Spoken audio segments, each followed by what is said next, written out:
So in this video, I'm actually bringing you guys some pretty big updates on the recent Skyrim Together situation. We've got some news about what's going to be going on with the future of this mod, but even further, we actually got somewhat of a response from Bethesda, how they feel about this mod generating so much income. If you're not familiar with this, basically what Skyrim Together is a mod bringing multiplayer into Skyrim. It recently came into the news because there was a couple of controversies. Reportedly, they were taking code from another mod known as SKSE when they were explicitly not allowed to do so, although the Skyrim Together team said that was legacy code that wasn't being used. But even further, during this time, they're making roughly $35,000 per month on Patreon. This was simply for access to the closed beta of this mod, but there is a fairly strict stipulation in the Creation Kit that you can't actually monetize mods. So there's a lot of question as to whether or not this would be allowed or shut down, or even somebody would go after that money. So in this video, I'm going to be bringing you guys updates to all of that, including Bethesda's stance or take on the present situation, which is a pretty big deal. Since I last talked about this, it's actually gotten way more coverage by way more outlets.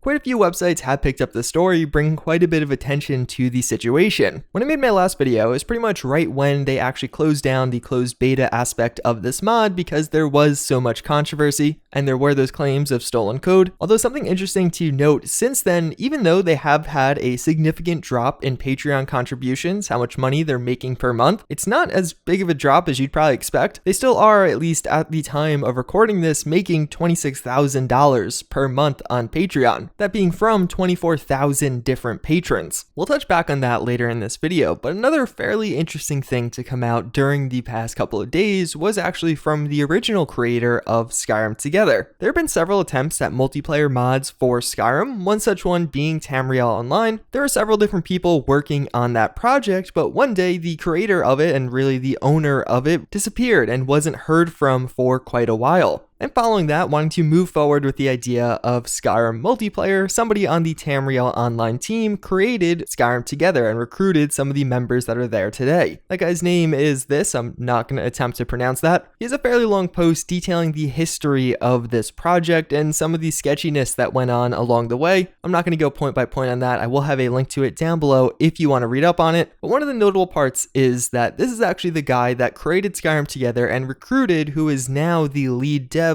on Skyrim Together. But at some point there were some issues, he ended up leaving the project, but he does have several of the various chat logs that are dating back all the way to 2016. So one of the real reasons Skyrim Together recently came under fire was for using SKSE code. I talked about that in my past video on this topic, and it really wasn't contended that the code was in the code base. Skyrim Together said the code was there, but it wasn't actively being used. It was just legacy and would be removed. Well, the guy coming forward with chat logs is saying some things to the contrary. What we see here is an image of apparently the lead dev of Skyrim Together from 2016 saying they would remove all of SKSE code, then add parts of it back in as they needed it. And then another image referencing the SKSE license explicitly, how it says the Skyrim Online team can't use it. That was the name of the older project. And then subsequently the lead on Skyrim Together saying, well, I guess it's a good thing we changed our name. In effect, what it seems like was going on here is there's actually a old Discord the Skyrim Together team used in 2016. They later moved on to a different Discord, but this guy has all of these old chat logs preserved in that older Discord, and he plans on going live with several other things in the future once things die down a little bit. Although naturally, as long as we only have these images to go off of, take it with a grain of salt. Stuff like this could be easily faked. Not to say he is a liar, but just to keep that in mind. Although this guy did respond to that by saying he will be having video proof in the future. Although in light of all this controversy, the Skyrim Together team actually put together a very formal response to all of this and actually indicating the future direction of this project. They called it their March 2019 report, and they touch on all the major issues, SKSE, Patreon, and even just the future of the mod. I'm going to summarize some of the major points. I do encourage you guys to read it though if you want a more in-depth explanation. As far as the issues go with the apparent stolen SKSE code, they say they've been in contact with that team, but also they explain a little bit of how they got to their present situation. They mention when the project started back in 2011, they were using the SKSE code base as a pretty fundamental framework for building out the rest of the mod and trying to get multiplayer working. And for that reason, and following years of development, the SKSE code base was deeply interwoven into their own code. But as of right now, they have taken steps to remove all of this. They also also issue an apology to the SKSE team. They mention how going forward they'll rebuild what they need to, and some of the stuff will still look similar to SKSE because they both are using the same source, that with Skyrim. So all in all, as far as it goes with the SKSE issue, it seems like largely a happy resolution. They mention how the people over at SKSE will be able to investigate their code in the future to make sure everything is okay. But as far as them going after one another, there's nothing to indicate that's going to be a thing, at least right now. Although of course time will tell what that original creator of Skyrim Together actually ends up doing. The guy's name I'm still not going to attempt to pronounce. Although outside of that, they also touch on the other fairly major controversy that has somewhat popped up around this, that with their Patreon and monetizing their mod. The guys at Skyrim Together have stayed pretty adamant that what they were doing was allowed by Bethesda. They had run it by them and they had gotten approval. Many people called this into question because it's been a long documented piece of Bethesda modding that you can't monetize mods. That would be a potential copyright issue. Although one interesting note around that, it's in the end user licensing agreement for the Creation Kit, a tool that many mods are made with, but not Skyrim Together, because naturally this mod's quite distinctive from a lot of other ones. In the report, they basically just say that they're using all of the money not for personal means, but just for Skyrim Together related things. So in other words, none of the developers are taking personal paychecks. The money they have right now is largely sitting in a pool, and it has only been used for costs associated with the project and will only be used for costs associated with the project going forward. Then we also do have that response from Bethesda. This technically wasn't in the report, it was actually just discussed in some other places by other people. And in fact, it seems like Bethesda did make a comment around this mod being gated somewhat behind a paywall, at least while it was in its closed beta. The interesting part about this is I've heard two somewhat conflicting stories, but all of this is secondhand, so keep that in mind. I reached out to one of the people from the Skyrim Together team on this, and they mentioned how they had email discourse with Bethesda, as they have throughout most of the project's life. And as they were talking back and forth, in one of the emails, Bethesda did mention that they were concerned with the Patreon usage, but they're not taking any action. It was more of a warning as they described it. So to be clear here, based on the person I talked to from the Skyrim Together team, it wasn't like Bethesda reached out to them to issue a warning for what they're doing on Patreon, but rather it was about something else pertaining to this mod. The reason I say I have two somewhat conflicting stories is, from a separate party not on the Skyrim Together team, I heard this was a lot more formal of a warning, not as much of an afterthought or just in general discussions, as it was more of a letter sent to them. Either way, whichever party is telling the truth or how casual or not casual this was, it seems like the facts are the Skyrim Together team was at least somewhat warned about this, or cautioned is the word I feel the most comfortable using.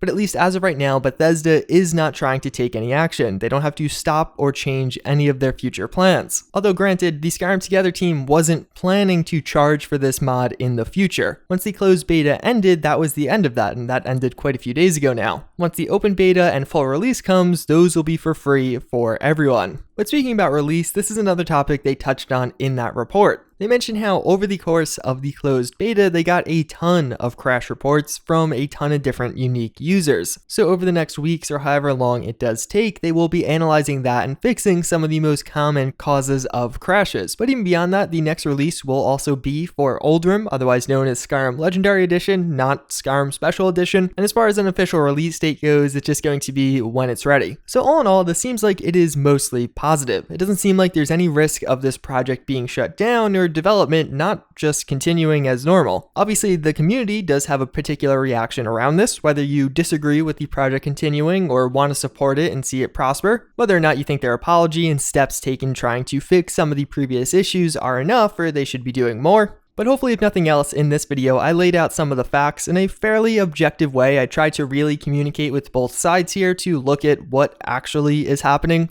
so you could come to your own conclusions. You could decide how you feel about Skyrim Together in a nice, clean package, because trust me, reading and researching all about this is pretty time consuming. As far as my personal stance goes, as long as nothing huge happens in the future and the open beta does come out next and it does have free access for everyone, I probably will continue to play it and actually make videos on it. As long as all relevant parties such as the Skyrim Script Extender team and Bethesda are happy with how this project is handling things, I don't really see a reason for me to be the one person that's not. Also, it's rather unfortunate when this whole thing went down. There may or may not have been some plans to film a video of several Bethesda YouTubers all playing Skyrim together with Skyrim Together. So either way, that's probably the end of this drama, at least in the most part. Again, we have to see what Legolas says. That's my only attempt at saying his name, or what kind of information he does have on his Discord server. Either way though, as always, again, I thank you all for watching. Hopefully you found this video informative, and with that, I hope to see you all next time. Later.